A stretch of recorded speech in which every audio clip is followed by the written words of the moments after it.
setelah kemarin tes ya dari Pak Lukas,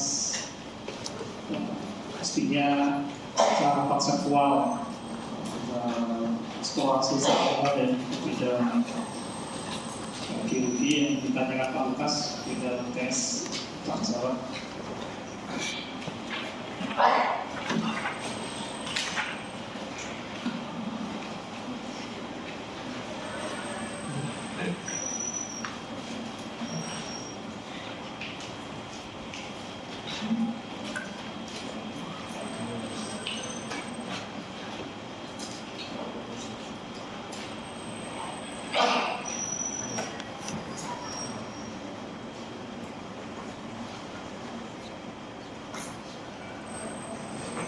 Ya, kalau pertemuan sebelumnya dengan saya sudah membahas mengenai konsep untuk eksplorasi di bidang migas.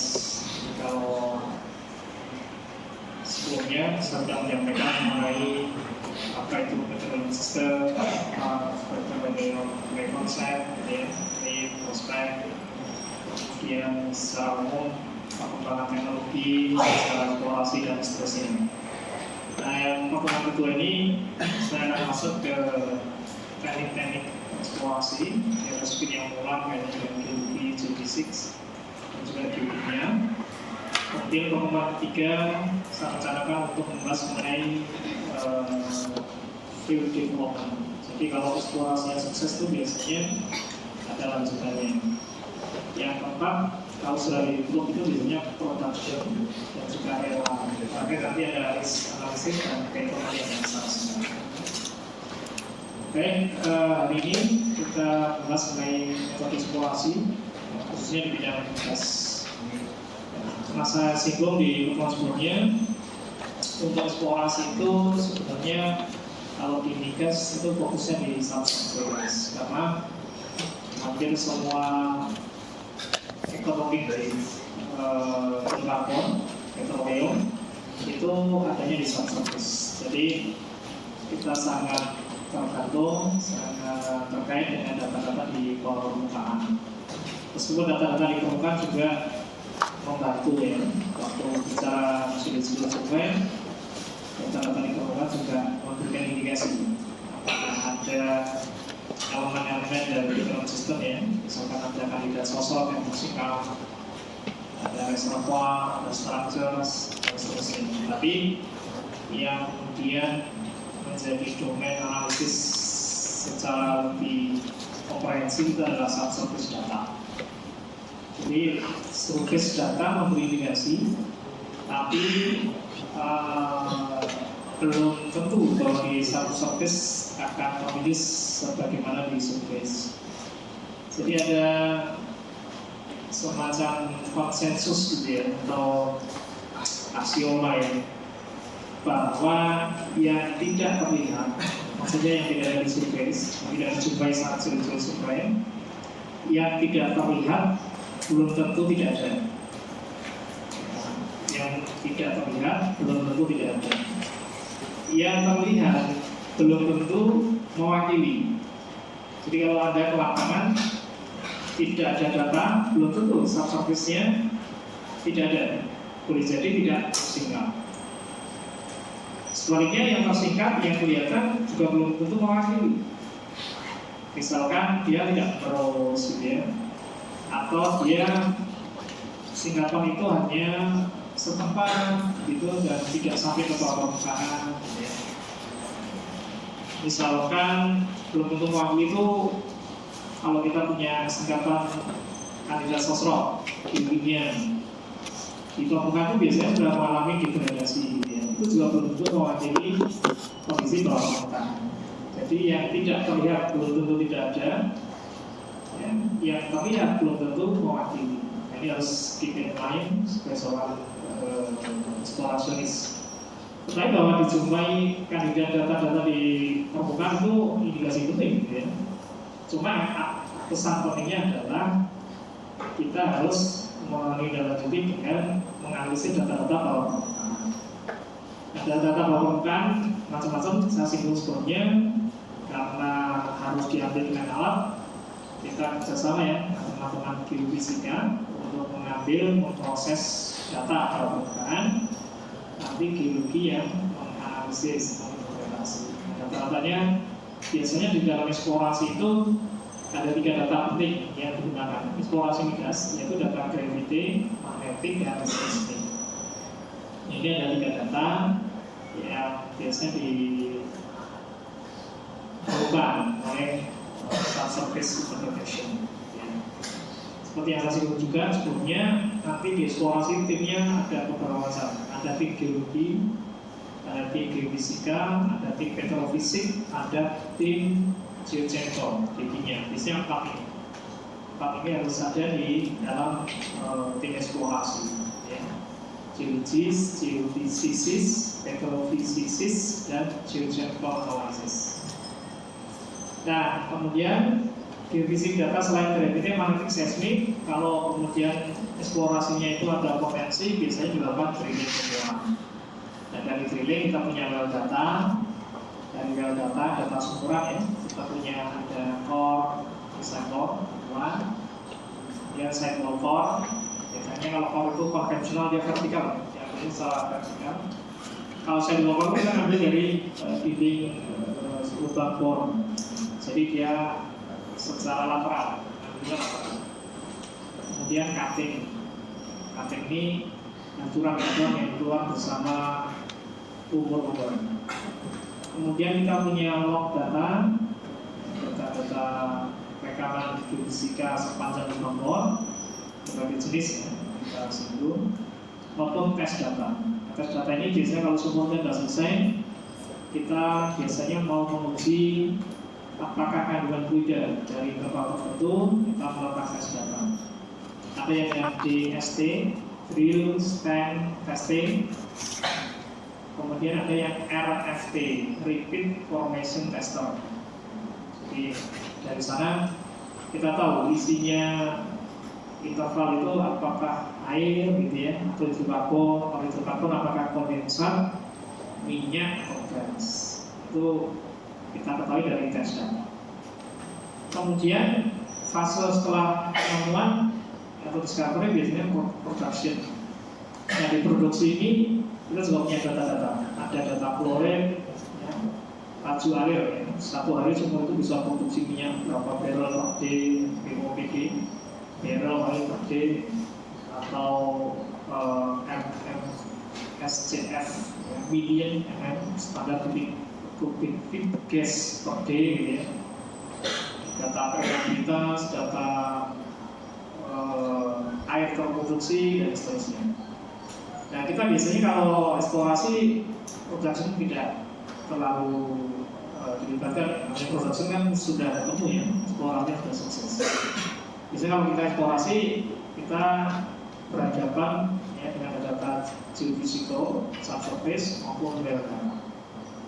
Jadi nanti saudara kalau KP, skripsi, atau misalkan bantu dosen yang beberapa studi atau proyek itu, biasanya kalau tidak sebagai geologis, geofissis, petrofissis, atau geochemical. Kalau production data teman-teman dari Naipronya ya, ada reservoir engineering, ada hydrology engineering itu nanti biasanya terlibat kalau skenario pengembangan, skenario produksi, gitu ya, bikin simulasi dan seterusnya. Mereka tidak menggeluti data-data eksplorasi sebagaimana kita. Sebenarnya kita juga tidak mendalaminya, paling sedikit tahu. Nah, oke, itu terkait dengan data. Jadi kalau eksplorasi migas, datanya kebanyakan adalah data geofisika dan data sumuran. Geofisika ada gravity, magnetik, seismik. Data sumuran ada core yang sifatnya sampel atau sampel lokal atau cutting yang sebenarnya sampel. Ini tidak ukurannya. Kemudian log dan juga tes data. Tes data kadang-kadang tidak selalu ada. Kalau semuanya tidak lengkap, tidak ada lagi. Baik, nah ini kita lihat contoh-contoh. Mestinya di teknik kuliah geofisika eksplorasi juga sudah ada ya. Dari data seismik semacam ini. Seismik yang saudara punya itu sebenarnya adalah kumpulan dari wavelet ya, kurva 1 begini. Tapi dia dikumpulkan ya, diintegrasikan dengan banyak wavelet ya. Jadi artinya model semacam ini. Nanti bisa tampilkan dalam berbagai tampilan wavelet secara lengkap kurvanya, atau kita menampilkan amplitude-nya ya, amplitudenya semacam ini saja, atau combine antara wavelet dan amplitude, atau nanti kita modify tampilan itu ya, displaynya itu metodenya itu dengan warna, atau kita tampilkan, kita perkuat di frekuensinya, macam-macam. Jadi seismic itu nanti bisa di-display dengan berbagai metode display ya. Kalau saudara sudah mengenal kata ya, kalau sebagian mengambil kuliah eksplorasi migas, kalau ada yang nanya, Pak bedanya TSDG sama EMDG apa? Nah, kalau TSDG ini konseptual saja, secara umum, karena memang memberi bekal secara umum. Tapi kalau di EMDG itu betul-betul diajarkan teknisnya ya, teknis interpretasi log, kualitatif, kuantitatif, kemudian teknik interpretasi seismik gitu ya. Kayak mungkin sekarang yang masuk ke seismik benar-benar menggunakan Petrel untuk mapping gitu ya. Itu tentang seismik. Kemudian ini contoh yang data sumuran, ada data log ya, kemudian kurva semacam ini, maupun data sampel batuan. Sampel batuan bisa konvensional core, biasanya core-nya bisa utuh atau dibelah, di slapping ya, slapping seperti ini, atau sidewall core yang kecil-kecil ya, arah samping, atau cutting, ada cutting lebih halus. Jadi geologi eksplorasi ya datanya subsurface semacam ini. Kalau yang surface geologi kan kemarin datanya ada foto bareng, ada berbagai citra lensa, radar gitu ya, informasi geologi regional gitu ya. Tapi subsurface biasanya seperti itu. Termasuk mungkin kalau di sini yang ada data-data sumuran selain log itu ada data-data pematangan sampel, kemudian total organik karbon konten dan lain-lain. Nah, kemarin saya sudah singgung metode eksplorasi saat ini ada dua. Pertama adalah geologi and geophysics atau dikenal GNG. Jadi kalau kalian misalkan dengar Paul Sugeng ada studi GNG, maksudnya geologi and geophysics. Nah, ini kemarin saya sudah sampaikan studi ini atau metode eksplorasi ini fokus untuk menemukan di mana ada closure atau trend dan seberapa besar kapasitas trend itu. Artinya menghitung resource-nya. Tapi ada juga ini geochemistry method. Ini biasanya Pak Indra saya ya. Ini biasanya banyak studi tentang geokimia. Nah kalau geokimia sumber datanya juga sama, ada data-data sumuran dari sampel, kaitannya dengan kapasitas dari source rock dan juga maturity, kematangan maupun migrasi. Nah, jadi fokusnya geochemistry method adalah hidrokarbon supply.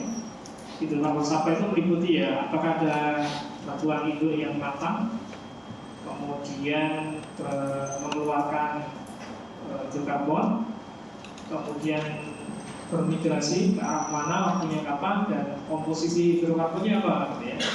Apakah kondensat ya, C5, C6, atau hidrokarbon bentuk gas C1 sampai C4, atau oil yang di atas C6, C7 dan seterusnya itu kan oil ya. Jadi yang senang geokimia ini bisa nanti fokusnya jadi geochemist. Baik, jadi ada dua metode.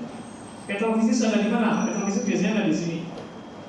Petrofisis itu ya support provide di geochemistry ya butuh petrofisis karena butuh data sumuran, properti, menghitung kalau TOC nggak bisa dari sampel kan harus dihitung dari log, ya.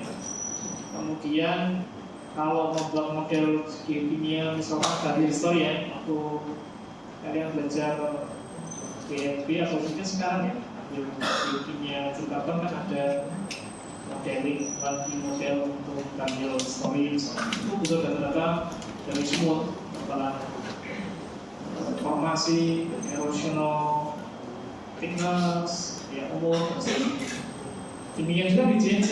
Petrofisis nanti support juga di GNG. Dia membantu menentukan marker korelasi, membantu menentukan properti untuk menghitung cadangan dan seterusnya. Jadi kalau metode itu enak, aman-aman bisa.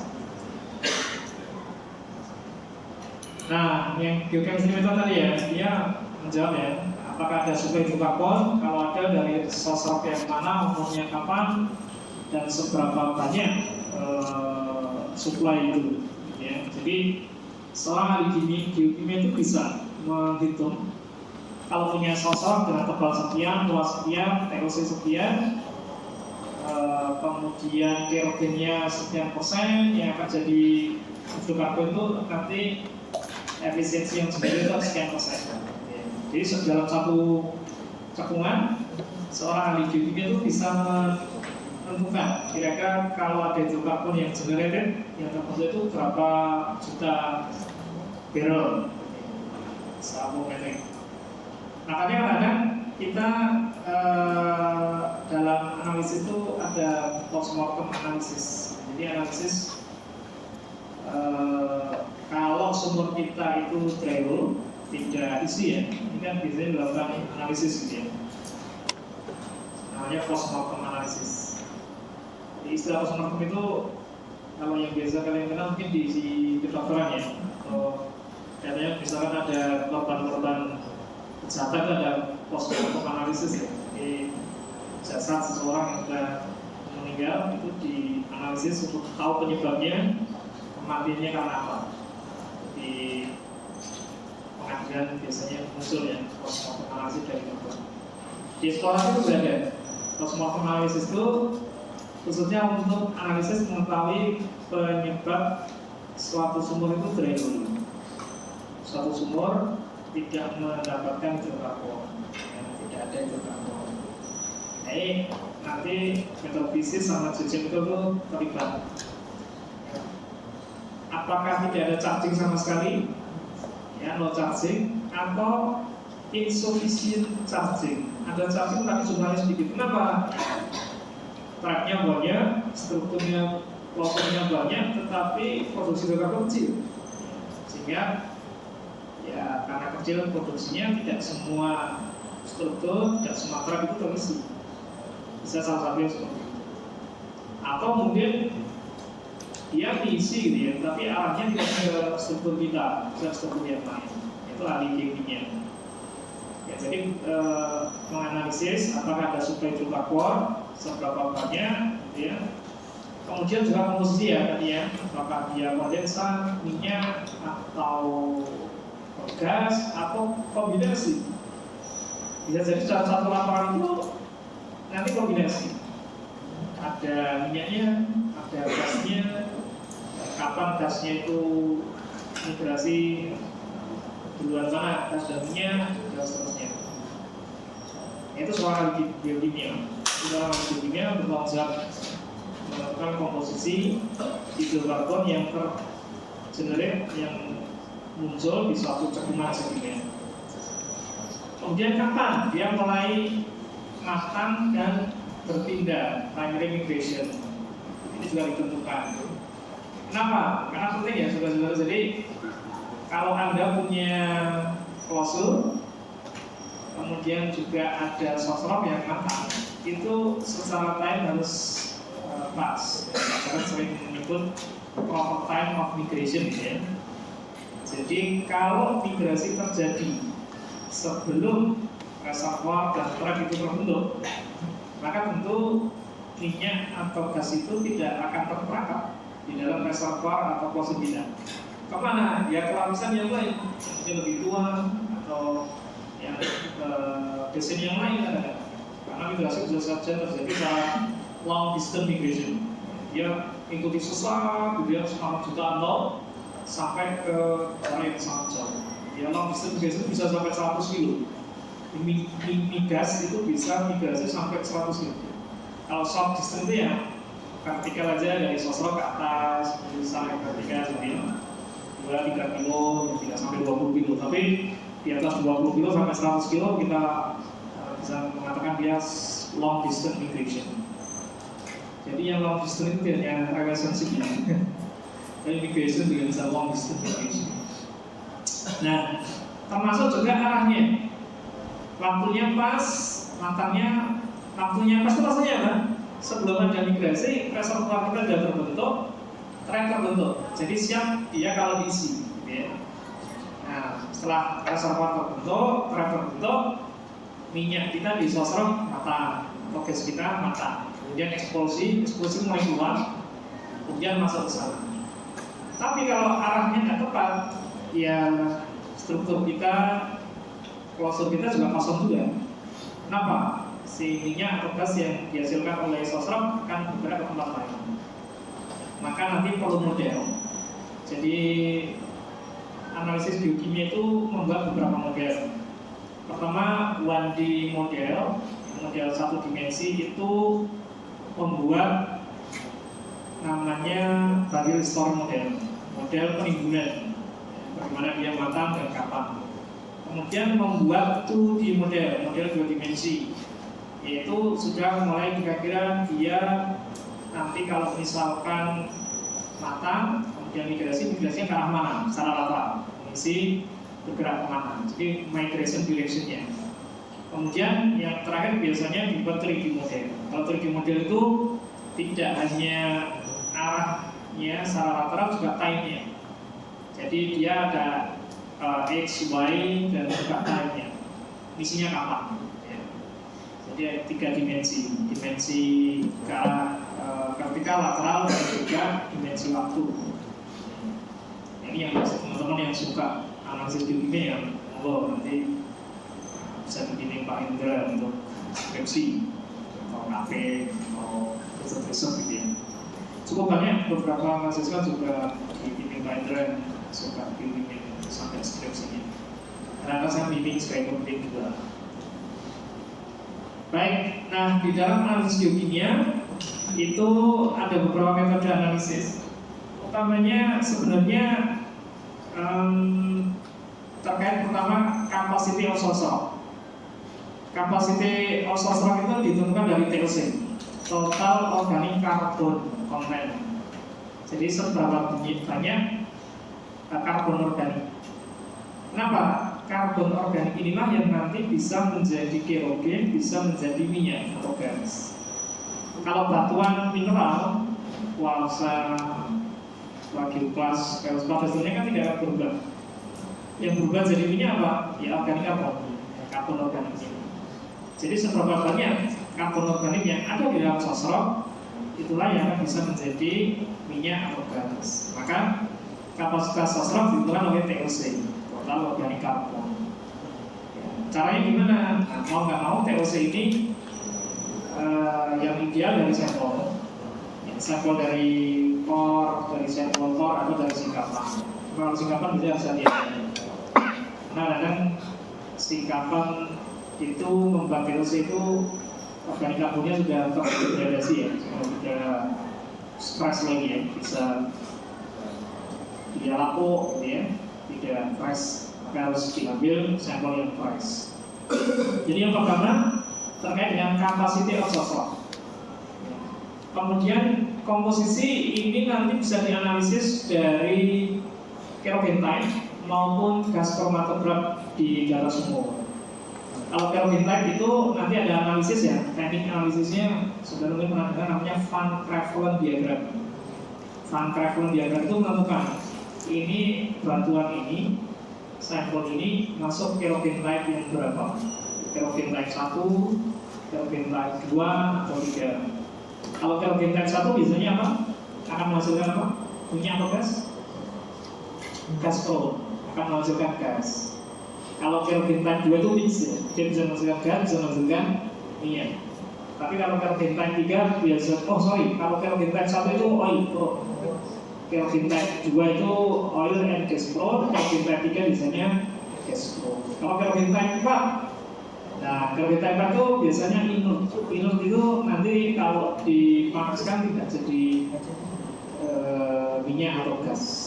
Inert itu bahasanya ya kayak mandul. Mandul itu mau diapain ya enggak jadi.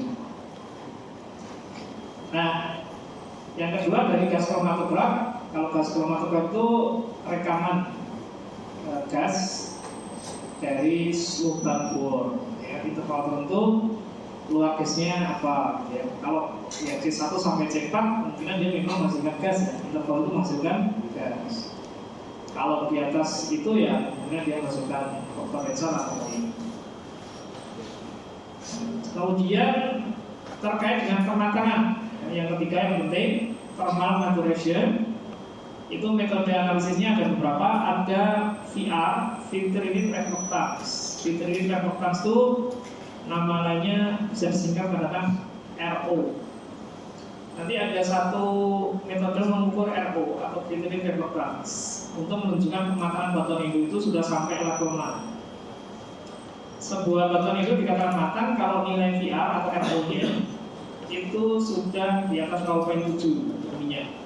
Kalau gas di atas mendekati 1, ya dia dikatakan mature, matang. Tapi kalau di bawah 0,7 dikatakan immature sosro. Ya.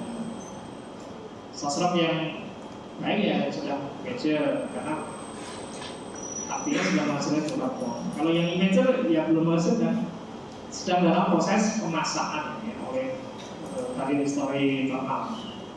Kapan nanti sekitar 3 tahun lagi kalau masih dunia masih ada. Kalau sudah kiamat ya nggak tahu. Nah, thermal maturation pertama dari filter reactance atau RO atau dari masral coal masral. Jadi ada kalau batuan itu mengandung masral itu mineral dari beberapa jenis batu bara yang dijumpai dalam sampel batuan itu menunjukkan tingkat kematangan.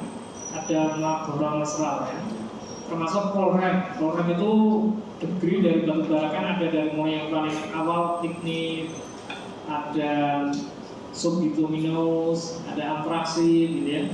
Itu berbeda tingkat panas yang menghasilkan. Itu bisa juga dikorelasikan dengan tingkat kematangan. Kalau satu batuan Indo mengandung antraksit ya berarti dia sudah mengalami satu tekanan dan kenaikan suhu yang tinggi yang mungkin sudah membuat matang. Tapi kalau masih lignit ya artinya belum mature. Berikutnya ada TAI, Thermal Alteration Index. Thermal Alteration Index itu dari degree alterasi thermal yang ada di sampel, itu juga bisa dianalisis. Jadi batuan itu dikatakan matang atau tidak ya dari filter unit reactance atau RO, thermal alteration atau polrem atau masral. Jadi biasanya kombinasi di antara itu. Kemudian ada lagi kaitannya dengan kalau dia matang kemudian menghasilkan hidrokarbon ya seberapa banyak prosentase. Jadi kayak prosentase efisiensi seberapa banyak yang dikatakan transform index ya, yang bisa berubah menjadi dari kerogen menjadi minyak atau gas. Itu kita uji pirolisis atau analisis pirolisis. Jadi pirolisis itu sampel yang dicurigai sebagai sosok dimasukkan ke alat pirolisis. Contohnya yang di gambar ini ya, pirolisis. Di sana di pirolisis itu dipanaskan. Nah dari pemanasan itu nanti kalau ada hidrokarbon yang immature, dia akan menjadi mature. Ya, jadi tahu ini yang hidrokarbon yang immature sekian persen, nanti dia matang. Kalau dia sudah mature semuanya kan sudah tidak ada kerogen yang bisa diolah jadi hidrokarbon. Dia nanti hanya menghasilkan gas CO2, dipanaskan kan hasil CO2 saja. Ya, gitu. Jadi dari pirolisis itu intinya kita tahu apakah masih ada sampel yang immature yang bisa jadi mature, atau sampel itu sudah mature sehingga tidak menghasilkan hidrokarbon lagi, atau kita sudah bisa menghitung seberapa banyak persentase kerogen jika bakal ya salon hidrokarbon itu berubah menjadi hidrokarbon berapa persen itu dari pirolisis. Jadi nanti ujungnya itu grafik pirolisis itu grafik ada S1, S2, S3. Ini bukan sarjana, bukan master, bukan doktor ya. Jadi kalau baca grafik pirolisis itu ada S1, S2, S3. Ya di sana diketahui ini yang belum matang sekian persen, yang sudah matang sekian, yang potensi bisa berubah jadi hidrokarbon sekian persen. Itu pirolisis. Ini beberapa teknik analisis kimia di eksplorasi. Sekali lagi yang tertarik, yang senang nanti bisa belajar lebih dalam. Nah ini contohnya ya. Yang atas ini adalah apa namanya? Ini ada sampel yang diinjeksi untuk tahu hidrokarbon detektor ya. Jadi kayak tas kromatograf ya, jadi dia ada berapa kasnya ya, C1 sampai C dan seterusnya. Yang bawah itu adalah sampel untuk POC ya. Jadi sampel dimasukkan ke dalam alat, kemudian dia dianalisis seberapa banyak VOC-nya. Jadi yang kanan bawah itu adalah prosentase VOC.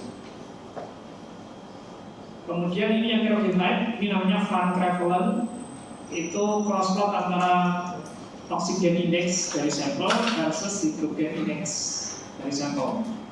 Dari cross plot hydrogen index dan oxygen index kita tahu ini sampel ini masuk kerogenite 1 atau 2 atau 3 di sini. Yang ketahuan. Kemudian yang kanan ini adalah analisis filtering reference ya tadi RO. Ini ada sampel dengan nilai RO yang berbeda-beda. Nah, ini dari nilai di sini nanti ketahuan nilai RO ini. Ini contoh. Kemudian yang pirolisis ada S1, S2, S3. Ini alatnya nanti kita tahu mana yang kira-kira dia potensial atau yang sudah matang atau yang mature dan seterusnya. Baik, ini yang metode biochemistry secara lebih detail ya. Di kuliah sebelumnya mungkin juga sudah saya singgung sebagian. Ada pertanyaan di metode biokimia? Nanti yang tertarik bisa didetailkan di dalam. Silakan ada pertanyaan terkait analisis biokimia. Jadi kalau nanti ada pertanyaan di ujian, kenapa di satu lapangan gabungan sedimen bisa dijumpai minyak dan gas saat bersamaan, bisa jawab ya? Bisa. Baik, kalau tidak ada pertanyaan, berikutnya yang kedua adalah GNG atau Geology and Geophysics. Ini juga sudah saya singgung sebagai kita detailkan hari ini. Kalau kuliah di sini selain presensi manual masih presensi semester ya? Tidak perlu ya? Kalau manual selesai yang diadakan itu sudah cukup ya? Salah satu aja. Itu biar diberikan di semester bagian pendidikan. Baik, saudara kita lanjutkan.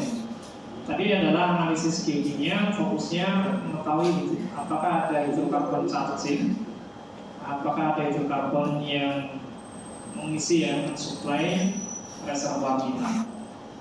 Nah, berikutnya Geology and Geophysics Method (GNG) ini fokus untuk mencari tahu apakah di area eksplorasi kita itu ada klausul.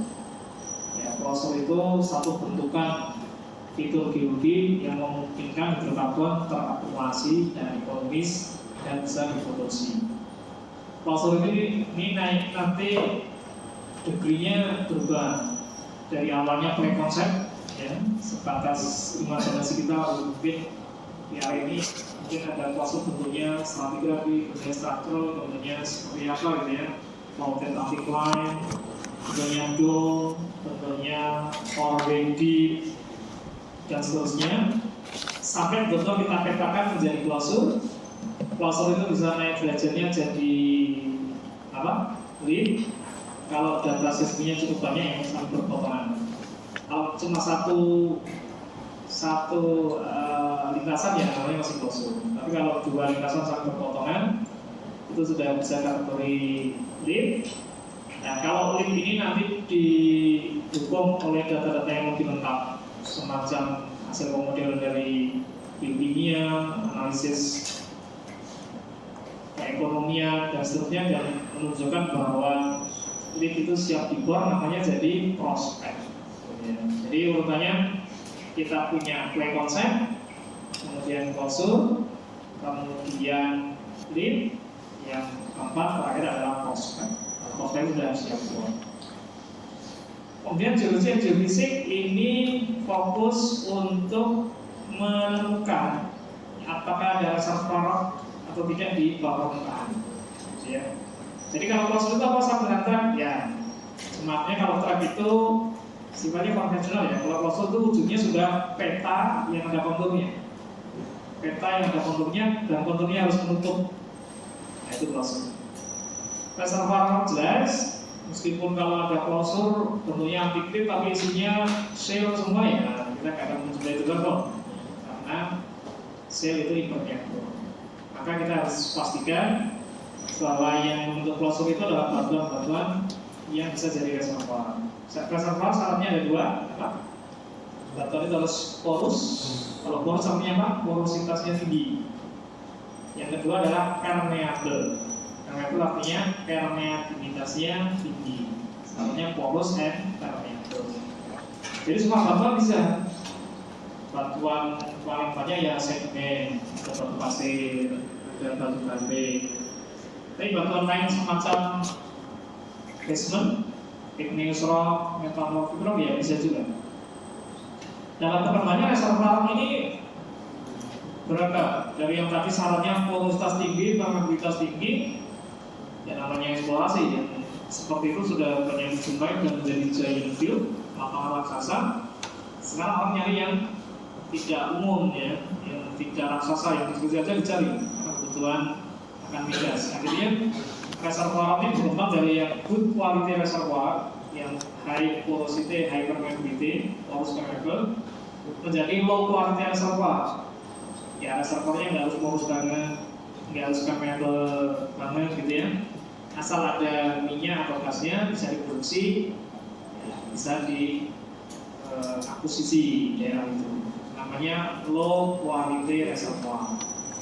Jadi reservoir itu kalau yang bagus kan misalkan ya porositasnya di atas 10%, efektif, permeabilitas di atas 10 milidarsi. Tapi ada juga reservoir yang porosity itu hanya 5%, 3%, permeabilitas hanya 1 milidarsi, tapi dia mengandung gas. Contohnya di mana? Contohnya di basement fracture. Basement fracture itu kan porositasnya rendah, permeabilitas juga tidak terlalu tinggi, tapi gas masih bisa terpakai, masih bisa dilewat, diproduksi. Akhirnya ya berkembanglah konsep reservoir itu dari high porosity, high permeability menjadi low quality reservoir. Ya, di beberapa area di Sumatera Tengah kita punya reservoir dari batuan yang tight, ya, dan juga beberapa dijumpai bahkan di basement fracture. Nah, ini tugas GNG, ya, geologi and geofisik. Geofisik tugasnya mengakuisisi data, memproses dan menyajikan. Geologis tugasnya menginterpretasi, menganalisis dan memberikan rekomendasi, termasuk menghitung. Yang ketiga, geologi dan geofisik ya, GNG method itu objektifnya adalah menentukan atau menemukan apakah ada seal atau cap rocks di atas reservoir kita maupun cara lateral. Jadi seal atau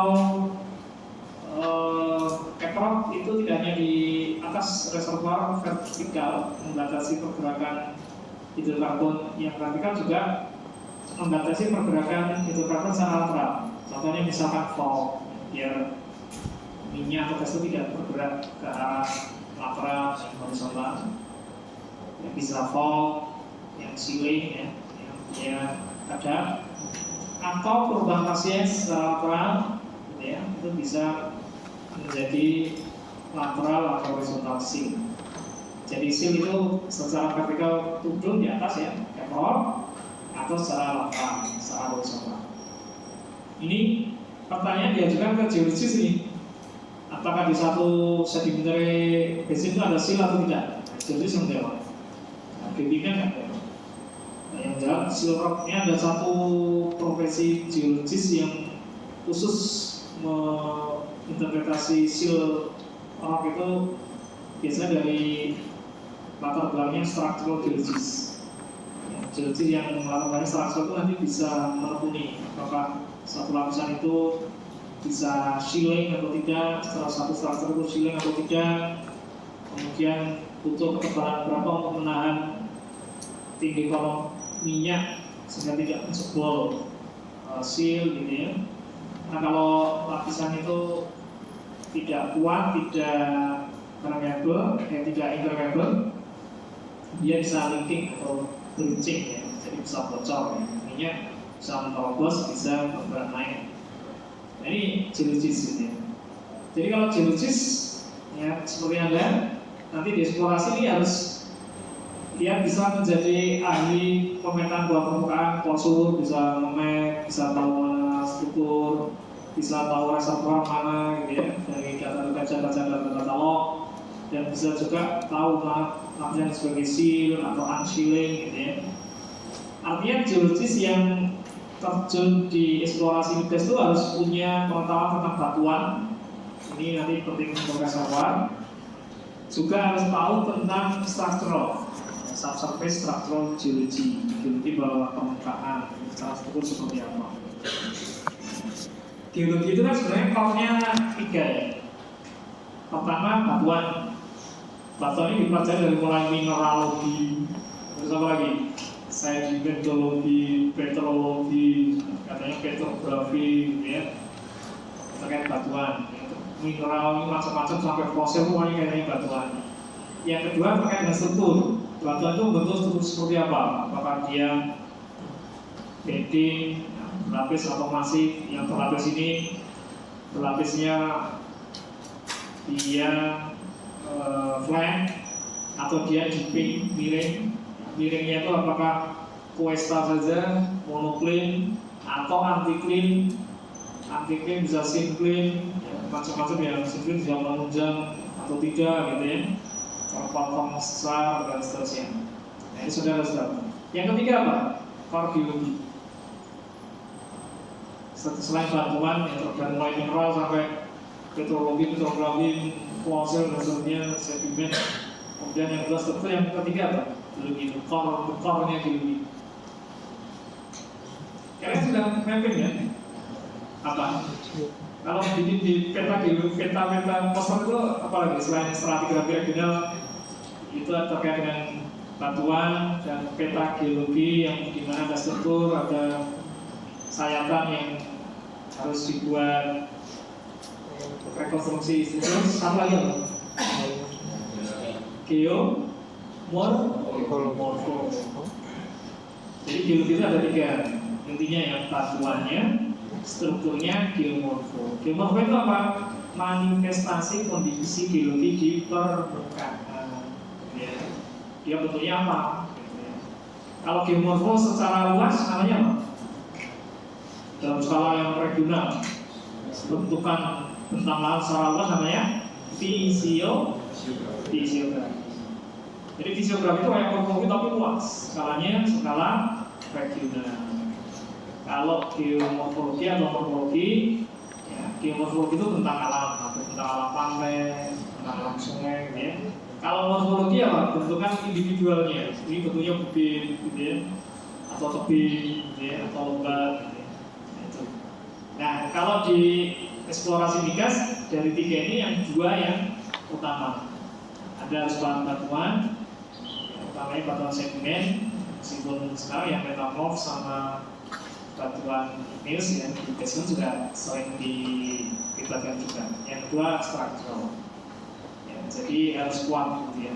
Tapi geomorfo kan ada inderajanya, indera jauh, ya itu juga bisa dipakai untuk awal-awal. Jadi studi tentang foto udara, tentang citra, lensek, radar, dan lain-lain itu dibutuhkan. Nah ini sampelnya harus diperkuat batuannya dan juga strukturnya kalau mau jadi eksplorasionis. Okay. Nah metode yang dilibatkan dalam studi geologi dan geofisik ya ini juga proses singgung dari mulai remote sensing saat kita studi pustaka, studi cekungan ya. Kalian beberapa ambil juga ya studi cekungan untuk mengetahui di mana ada cekungan sedimen, mana yang enggak. Karena seperti yang saya sebutkan bahwa kebanyakan petroleum elements itu adalah dari batuan sedimen, kebanyakan. Makanya ya petrologinya biasanya yang lebih banyak dipakai adalah sedimentologi atau sedimentary petrology. Itu dikenal dari remote sensing. Ini daerahnya banyak tinggian, banyak basement, ini kurang cocok nih untuk eksplorasi migas. Tapi di mana ada cekungan, ada sedimen tebal, namanya ada petroleum element di situ. Nah, itu dari remote sensing tahu. Kemudian ada metodologi teknik untuk kita cek benar nggak bahwa di situ ada cekungan dan di situ ada kandidat petroleum elements. Kita melakukan surface mapping, melakukan geological survey. Kadang kalau belum ada peta skala 1/25.000 ya harus kita petakan. Kalau sudah ada kita ngecek nih orang yang memetakan dulu kira-kira valid nggak pemetanya. Kita melakukan survey sampling, ya, membuat beberapa section, jalan gitu ya, cross. Biasanya apa? Sejajar dengan deep atau tegalus deep. Kalau cross check tegak lurus. Kalau sejajar deep akan ketemu sejajar deep atau tegak lurus deep.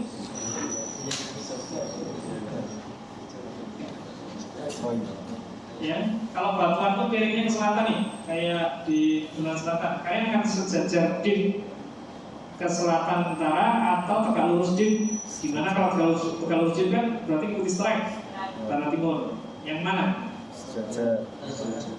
Sejajar deep atau tegak lurus deep? Sejajar deep. Sejajar deep berarti ke arah utara selatan. Dengan sejajar deep tahu nanti variasi batuan yang mana yang tua, ya, mana yang muda. Tapi kalau tegak lurus deep berarti kan sejajar dan strike. Itu kan batuannya warnanya sama. Jadi kalau ngecek yang hanya beberapa lintasan, ya sejajar deep atau tegak lurus. Baik, dari situ surface mapping kita sudah sampling ya. Ini ada ketemu shale, jangan-jangan bisa sebagai solvent atau dia bisa sebagai seal, sampling. Nanti kita sekarang. Ketemu kandidat reservoir, sampling. Untuk apa? Mungkin mineralogi, mungkin visual porosity, mungkin kandungan fosil, gitu ya. Dari fosil nanti tahu umur, batimetri dan seterusnya. Ini juga pekerjaan yang penting. Tapi sekali lagi, yang tidak terlihat belum tentu tidak ada, yang terlihat belum tentu mewakili. Jadi keep in mind bahwa subsurface bisa saja berbeda, sehingga kalau ada indikasi dari surface mapping, geological survey, kita tidak lanjuti. Bukan berarti kalau ada kandidat itu sudah pasti ada ya. Seperti yang zaman dulu. Pokoknya kalau yang penting ada anti-clean, ada pesan ya sudah langsung dikurung. Sekarang nggak bisa seperti itu. Kita harus ambil data yang berikutnya seismic method. Ya. Jadi seismic diambil, dianalisis, diinterpretasi, kemudian direkomendasikan kira-kira seluas area eksplorasi. Kalau sekarang eksplorasi itu di Indonesia wilayah kerja yang diajukan itu kira-kira 5.000 km persegi. Kira-kira 5.000 km persegi. 5.000 km itu berarti 10 kilo kali 50 kilo. Anda mapping itu berapa di pemerintah di sini? 4 kali 5 ya? Atau 4 kali 6? 4 kali 5. Ya, kalau 10 kali 50 ya kira-kira 10 kali lah luas Anda mapping. Tapi kalau di lautan ya nggak bisa mapping. Di lautan ya pakai seismik. Itu minimalnya 5.000. Karena bisa 2 kali 5. Maka diambil seismik dan dianalisis. Nah kalau sudah di seluas itu nanti bisa kemudian dilakukan drilling dan logging dan seterusnya. Nah kita 10 kali 50 itu udah luas tuh di kita. Artinya wilayah kerja itu. Ini bandingkan dengan giant field yang di Middle East, di Timur Tengah. Satu antiklin itu panjangnya bisa 80 kilo lebar. Ada namanya di Kirk itu ada namanya Gawat Field itu antiklin itu panjangnya kira-kira 80 kilo, lebarnya 12 kilo. Itu closure semua itu, isinya bawah juga closure semua itu. Membuat di setiap tempat yang di dalam antiklin gede itu isinya banyak minyak. Makanya sehari dia bisa produksi 12 MMBU per day, 12 juta barrel. Kalau kita seluruh Indonesia 500 ribu. Baik. Jadi itu GMG. Nah ini contohnya untuk yang size geofisik ya. Geofisik itu ada 3, gravity, magnetic, dan seismik. Ini contoh gravity. Biasanya kita run data gravity bisa langsung di permukaan atau free air gravity dari pesawat ya di udara. Intinya mengukur density batuan atau permukaan bumi di masing-masing tempat, sehingga nanti kita tahu kira-kira dari gravity ini mana yang dia kemungkinan basement, di mana basement ini punya density yang lebih tinggi ya, biasanya kan dari igneous sama metamorf dibanding kemudian sedimen. Jadi gravity itu mengukur variasi gravitasi bumi yang disebabkan karena perbedaan densitas. Awalnya diukur gravity-nya, nanti kemudian dikalibrasi menjadi density. Dan kalibrasi density kemudian diinterpretasi untuk bisa ditarik layar-layar mana yang high basement, high topographic basement, mana yang low sedimentary rock. Tapi yang diukur sama apa? Gravitasi. Gravitasi bumi itu kan di semua tempat tidak sama. Meskipun kira-kira ada ya range-nya kan berapa gravitasi bumi? Sekitar 9, sekian ya. Tapi sebenarnya dia bervariasi. Di daerah-daerah yang banyak sedimennya gravitasi itu rendah dibanding yang kemudian batuan dengan densitas tinggi ya, banyak basement.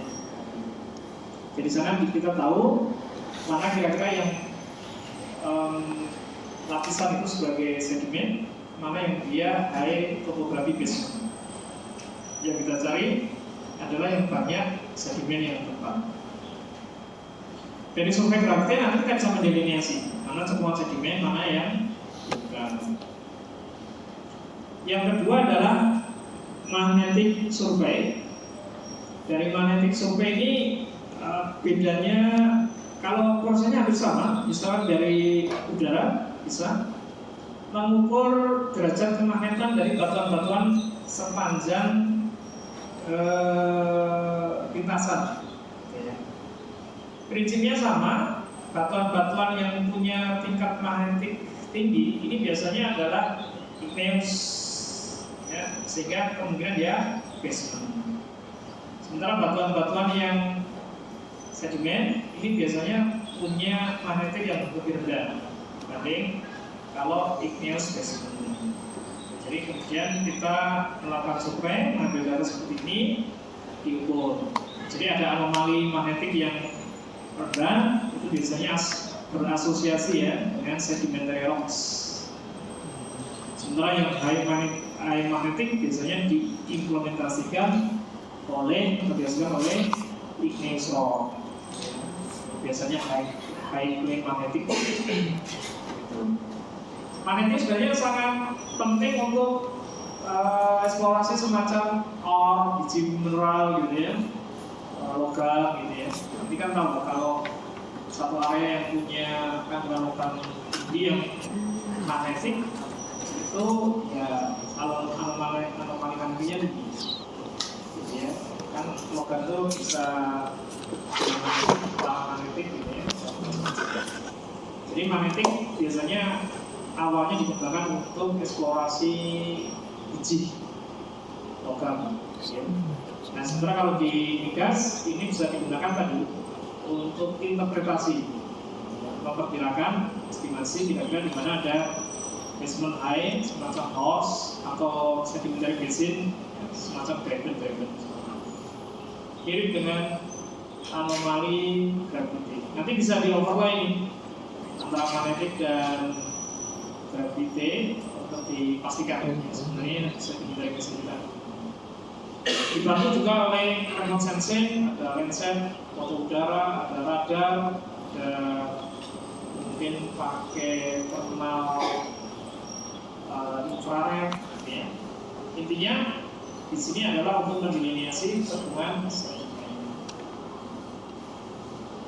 Dan selain remote sensing, yang kedua geologi ini ya tadi ya, contoh yang sangat surface mapping seperti ini. Kita datang ke lapangan, kita sampling, kita buat peta geologi, rekonstruksi sayatan geologi dan seterusnya. Ini geologi. Nah, selain magnetik dan gravity, geofisik yang sangat erat kaitannya dengan eksplorasi gas itu adalah seismik. Seismik ini ada refleksi, tapi untuk eksplorasi deep exploration yang common, yang umum itu adalah seismik refleksi. Bedanya apa? Kalau refleksi apa? Pemeriksaan. Seismik refleksi kan dengar ya di kuliah geofisika eksplorasi. Kuliah geofisika eksplorasi itu sekarang berapa kali? Kalau dulu saya ada 2 kali. Geofisika eksplorasi 1, 2. Kalau sekarang sekali aja ya. Ya sekarang itu kuliah itu dipersingkat karena memberi slot untuk mata kuliah lainnya yang boleh pakai apa namanya berbau merdeka itu. Kalau saya tulis sampai 2 kali. Refleksi apa? Bedanya dengan refleksi? Ada yang ingat? Kalau sumber getarnya sama kan?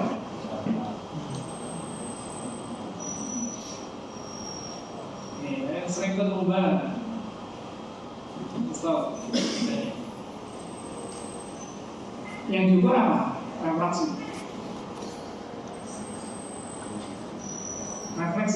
Refleksi dulu. Refleksi itu yang diukur kecepatan rambat gelombang. Rambat gelombangnya rambat gelombang apa? Ya rambat gelombang akustik, suara. Sumbernya dari mana? Ledakan, ya, dinamik. Yang membedakan adalah kalau refraksi itu gelombang itu akan melalui media. Kemudian kalau ketemu satu media yang densitasnya kontras, pelapisan contohnya, si refraksi ini akan gelombangnya akan diteruskan ke bawah. Itu saya sebut refraksi. Jadi panjang gelombang, kecepatan sebuah rambatan gelombang yang merambat di dalam media yang diteruskan ketika ketemu satu kontras densitas. Nah, bedanya dengan seismik refleksi, kalau seismik refleksi ada sebagian gelombang itu ketemu kontras densitas ya, misalkan pelapisan antara yang lunak dan yang keras. Ini kan ada densitas kontras, ada kontras density. Itu seismik refleksi itu mengatur. Jadi si gelombang itu mengatur, tidak refleksi, tidak diteruskan. Nah, pantulan inilah yang direkam ya di permukaan melalui receiver atau geofone. Yang diukur adalah waktunya. Kapan gelombang itu mulai lepas dari sumber getar sampai ke titik patul atau lapisan patul, kemudian terpatul sampai di permukaan. Maka seismik refleksi itu ukurnya TWT, two-way travel time. Two-way travel time maksudnya saat dia lepas sampai ke lapisan yang memantulkan dari lapisan mantul ke permukaan. Jadi 2 kali perjalanan. Two-way time, TWT, two-way travel time. Nah dari waktu itu kemudian diukur kecepatan rambat gelombangnya. Nah dari kecepatan rambat gelombang dan dari waktu itu kemudian ditentukan di mana kira-kira ada lapisan-lapisan yang memantulkan itu. Nah adanya lapisan yang memantul itu kemudian diukur namanya acoustic impedance. Dari acoustic impedance bisa diukur untuk dimunculkan amplitudo gelombang. Dari amplitude itulah kita punya rekaman seismik semacam ini. Ya, amplitudenya tinggi berarti kontras batuan satu dan lain di atas bawahnya kontrasnya tinggi. Tapi kalau nggak terlalu kontras, amplitudenya kecil ya, perbedaan akustik impedan antara dua batuan itu kecil. Nah, sehingga dengan latar belakang konsep seperti ini sebenarnya seismik ini membantu menentukan konfigurasi bawah permukaan yang sifatnya layering, di mana ada lapisan, ada batuan yang punya kontras densitas tinggi akan dimunculkan, akan termanifestasi di dalam seismik. Artinya apa? Artinya kalau batuan itu homogen, semuanya tebal ya, dia tidak menunjukkan ada refleksi-refleksi. Atau misalnya dia basement semacam ini ya, basement yang batuannya homogen sama gitu ya, dia tidak memantul, maka dia chaotic homogen. Begitu dia ada lapisan yang berbeda densitasnya, misalkan antara sand dan shale, antara shale dan karbonat, maka ada pemantulan.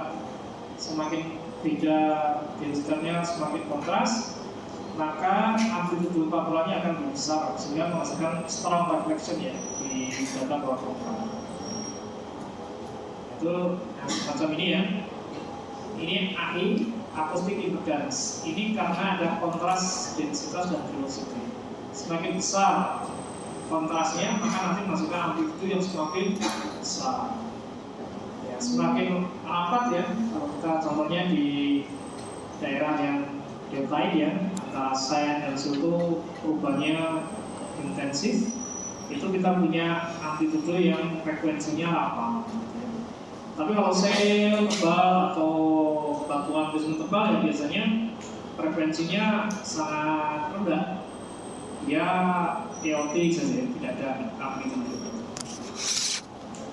Oke, dia bisa 1D atau 2D atau 3D. Seismik itu ya, kebanyakan kalau sekarang ya 2D dan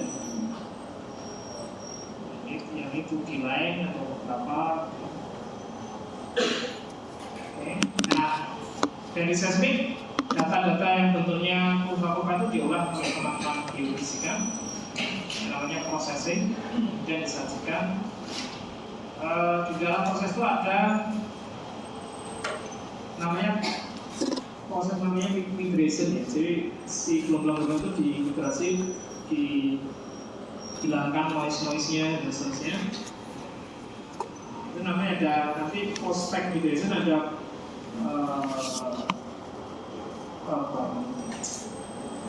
satu adalah cascade, satu pre-stack migration dan post-stack migration. Jadi seismik itu ada yang belum dikoreksi lah ibaratnya ya, yang sudah dikoreksi. Tapi sebenarnya kalau menganalisis itu berarti yang minta yang post-stack, ya kalau pre-stack itu masih kayak raw data. Tapi kalau Anda akan analisis atribut detail, maka harus nyari yang pre-stack karena masih menyimpan data-data aslinya. Nanti kalau skripsi atau KP tentang seismik, kalau mau interpretasi struktur dan macam nyari yang post-stack. Tapi kalau mau analisis atribut dan macam nyari yang pre-stack. Katanya seperti itu. Baik. Berikutnya adalah untuk drilling dan juga logging. Ini juga bagian metode eksplorasi di ujung. Jadi eksplorasi yang dilakukan tadi ya oleh tim geologi, geofisik, oleh geochemical itu bisa berlangsung bertahun-tahun, setahun, 2 tahun, sampai 3 tahun. Nanti di akhir tahun itu kalau sudah ketemu prospek itu klausur yang sudah naik tingkatnya jadi dari klausur, jadi lead, jadi prospek. Prospek itu sudah siap bor, maka kemudian orang drilling yang masuk. Eksplorasi geologis kemana? Dia ditugasi dari lapangan yang baru. Makanya ada satu divisi namanya New Venture. New Venture itu tugas geologisnya yang nyari blok-blok baru, nyari area baru yang nanti bisa muncul program. Nah, kalau sudah jadi prospek nanti diserahkan ke tim yang lain. Kalau ada geologis ya bukan eksplorasi geologis ya, nanti dia Kalau discovery namanya development geologist. Kalau dia diproduksi namanya production geologist. Eksplorasi explore terus. Nah, drilling ini dia bisa vertikal atau directional. Kalau directional itu sudutnya sangat besar, namanya horizontal drilling. Ya. Kapan dia horizontal drilling atau directional drilling? Ya, biasanya pada kasus reservoir yang tipis-tipis gitu ya. Kalau langsungnya tipis, kalau ditembus vertikal kan yang untuk zona produktif hanya kecil ya. Nah, seperti ini. Maka dia harus diarahkan directional drilling. Kalau kurang dari kalau di atas 45 derajat, namanya jadi seperti horizontal drilling. Ini bisa di darat, di laut, menggunakan menara atau rig. Jadi kita punya data-data drilling, ada baik indikator berat dari pipa pemboran, dari lumpur pemboran, tekanannya, dan putaran mesin di lantai pemboran, gitu ya, dan seterusnya. Nah, ini juga mulai dari di darat, di rawa-rawa, di daerah yang mungkin perairan dangkal, dan perairan dalam dan seterusnya, alatnya macam-macam. Ini yang terlibat namanya drilling engineer. Nah, kalau drilling engineer itu backgroundnya biasanya petroleum engineer, teknik perminyakan. Jadi di teknik perminyakan itu ada 3, reservoir engineering, drilling engineering, sama satu lagi sekarang adalah production dan geothermal. Itu di teknik perminyakan ya. Di Jogja contohnya di UPN itu kalau nggak milik reservoir, miliknya drilling atau production geothermal. Ini drilling masuk. Nah, drilling ini bisa ngebor beberapa kilometer ke bawah permukaan. Rata-rata kalau target menengah itu ya 3.000 meter atau 3 kilo, yang dangkal ya 1000-an meter atau 1 kilo, yang dalam bisa sampai 6 kilo, 5 kilo. Tapi jarang, biasanya rata-rata ya 3-4 kilo. Kalau geosia itu pernah ngebor sampai 10.000 kilo, 30 bibit pemboran terdalam itu di Siberia, di Rusia. Mereka ingin tahu ya sebenarnya bumi ini ke bawah itu seperti apa ya. Tadi setelah ngebor 10.000 meter tuh kayaknya alatnya nggak mampu. Kalau dihitung itu malah banyak yang terus yang konten kreator ya. Terus bahas ada suara-suara aneh-aneh gitu. Di bawah permukaan bumi dari apa namanya lutapor gitu ya, masuk lah gitu. Yang pertama sebenarnya kan karena lubang dalam ya banyak resonansi suara yang masuk ya, noise itu ya ini jadi banyak. Alat-alat seperti ini Anda sudah pelajari di GMP, ada traveling block, ada rotary box, ada mat, ada circulating mats, ada rotary box, ada electrical, ada di bawahnya dan ini ada rotary yang memberi putaran, ada pipa pemboran, ada circulation mat system, jenis pipa pemboran, dan tipe-tipe pahat yang beda-beda untuk tiap batuan yang beda-beda. Untuk korek ya kita menggunakan metode alat yang berbeda. Kemudian ini buangan dari lumpur pemboran harus kita amankan supaya kita buang ke lingkungan. Kemudian power system, electrical, karena kan ngebor kita itu di frontier ya, kita nggak ngebor di daerah yang PLN sudah masuk. Makanya di sana kita membangun generator sendiri, electrical generator. Maka yang terlibat di dalam pemboran itu banyak. Ada teknik sipil ya, membuat konstruksi dari jalan sampai struktur. Ada teknik elektro yang kaitannya dengan seperti teknik mesin yang menyiapkan berbagai macam. Nanti ada wireline logging, wireline ada drilling engineer dari kebanyakan. Geologi ya sesekali ke lapangan ya. Kalau ambil sampel namanya site geology ya, menghubungi lapangan pemboran gitu ya. Geologi ya dia di situ. Kalau yang senior ya sebenarnya, tapi kalau yang junior tuh biasanya kayak bakal terus sampai selesai, paling ganti temennya sih gitu ya. Ya dari sampel picker ya, dari sampel diselesaikan, kemudian dianalisis di bawah mikroskop untuk analisis cutting, seterusnya menentukan core point gitu ya.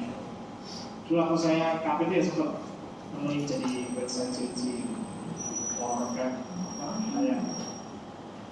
gerbong itu kita 24 jam di situ. Apalagi kalau korek ya, kita harus kerja. Tuh, drilling selesai. Di dalam drilling juga kadang-kadang kita berhadapan ya satu keluar itu dengan bahaya-bahaya. Ada dari mulai kick itu masuknya fluida pemboran dari reservoir. Jadi fluida reservoir bisa gas, bisa minyak itu atau air formasi masuk ke dalam lubang sumur. Jadi pipa itu terkena hentakan, terkena kayak tendangan. Di atas itu kita kerasa sih pipa itu kayak ketendang-tendang ya, bergetar, namanya kick. Nah kita perlu BOP, blow out preventer. Kalau ada kick, BOP ditutup. Jadi si fluida nggak keluar di permukaan, tapi aman di situ. Karena kalau nggak ditutup BOP-nya, fluida itu bisa keluar. Kalau hanya air nggak masalah, tapi kalau yang keluar gas, ini biasanya ledakan. Ledakan blow out, meledak. Ini alat-alatnya bisa tumbang, rem ini bisa tumbang. Soalnya bisa sangat tinggi. Saya juga perlu belajar safety. Ya. Banyak orang yang kerja di atas rig yang mengatur pipa-pipa saat pemboran itu, dia ada wire line, dan kalau dia tidak sempat untuk BOP, dia harus loncat lewat wire line yang bakal itu kayak apa? Flying fox. Karena ini kadang sekarang lah yang hobinya dari kecil itu flying fox nih, itu bisa jadi drilling engineer. Oke, ini proses pemboran selesai. Kita akhirnya saat pemboran nanti ada data core, ada logging. Logging ini juga macam-macam ya, dari mulai radioaktif logging, seperti gamma ray, seperti tron, ada akustik, ultrasonic, ada electrical seperti SP, resistivity, ada image log, ada data semen bond log, berbagai jenis nuclear magnetic resonance, formation image log, berbagai jenis. Intinya logging tujuannya apa? Ya, memastikan di mana ada reservoir. Ya, dan reservoir itu isinya apa? Ya, baik secara kualitatif fluida, kontak, dan secara kuantitatif parameter-parameter reservoir itu bisa dihitung dari mulai volume share, proses total, proses efektif, permeability, saturation itu biasanya sumbernya adalah logging. Sebenarnya sumber paling valid adalah core. Cuma core ini kan nggak mungkin kita dapatkan di seluruh interval ya. Core itu di samping lambat juga mahal. Kalau kita nge-core di core semuanya bisa bertahun-tahun. Jadi core hanya diambil di interval tertentu yang kita suspek menjadi reservoir yang penting. Makanya interval yang ada core-nya itu ya dengan logging. Jadi mulai dari analisis spasies, metrofisik dan seterusnya di tempat yang ada core-nya yang menggunakan data logging. Oke, nah dari sana fisiknya proses logging. Akhirnya dari logging itulah kita merekomendasikan untuk dites. Dari tes itu nanti kita tahu apakah eksplorasi kita yang bertahun-tahun itu sukses, discovery, atau sumber itu dry hole. Sumber yang jutaan dolar, $10 juta ditentukan oleh tes, itu bisa saja dia dry hole. Di Indonesia ini cukup masih apa ya, rasionya rata-rata bos 10 itu dapatnya hanya 3 10 sumur kali 10 juta kan hampir $100 juta. Sekarang dolar sudah nyampe hampir 17.000 ini. $1 juta berarti berapa? 17 miliar ya. Itu kali 10 170, dapatnya paling ya 3, kadang 2. Tapi perusahaan dapat 2, 3 itu sudah bisa nutup biaya yang puluhan, ratusan miliar. Jadi kalau mau punya perusahaan minyak ya harus siap modal cukup banyak. Jadi ratusan miliar. Baik, itu ya metode eksplorasi di surface dan di subsurface, dari mulai di dunia, geologi, geofisik, gitu ya. Ada pertanyaan mungkin?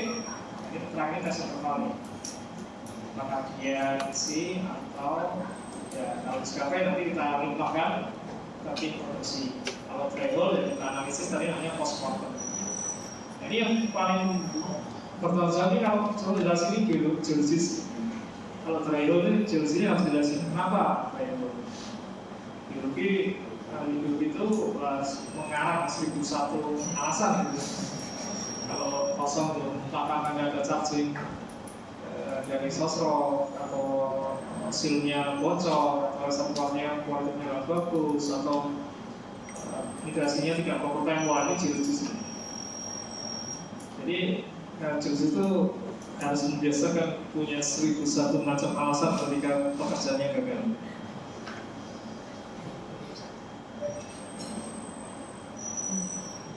Tapi geologis itu mestinya harus bisa menjadi saran yang paling bahagia.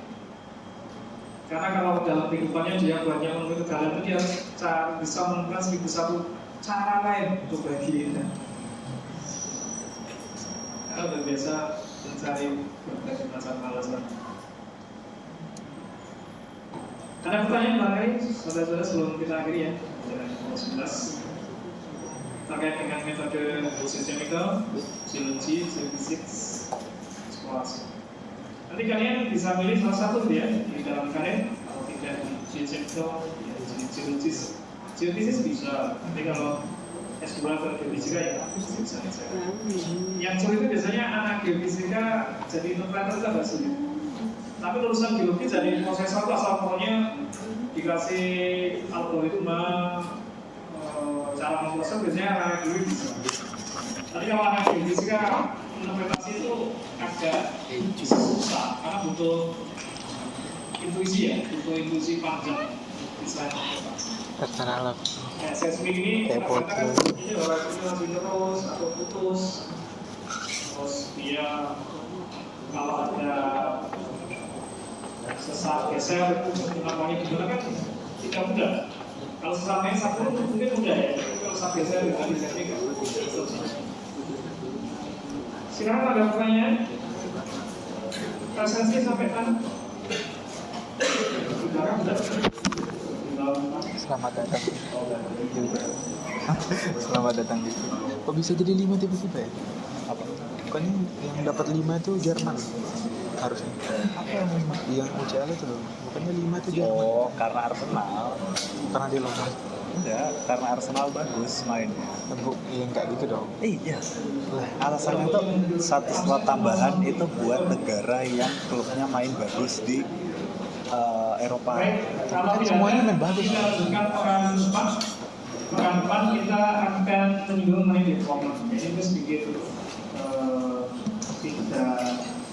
tidak secara ya di biasanya eksplorasi, tapi nanti kalau sudah discovery kita ketemu ya kita kembangkan seperti apa kita menggunakan sebuah lapangan cerdas karena boleh jadi ada saudara tidak hanya di eksplorasi ya, saudara bisa di development tools di geologi yang tugasnya mengembangkan sebuah lapangan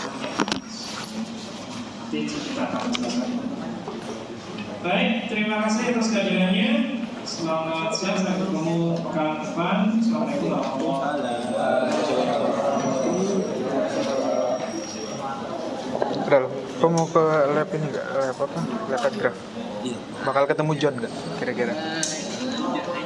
Tahu.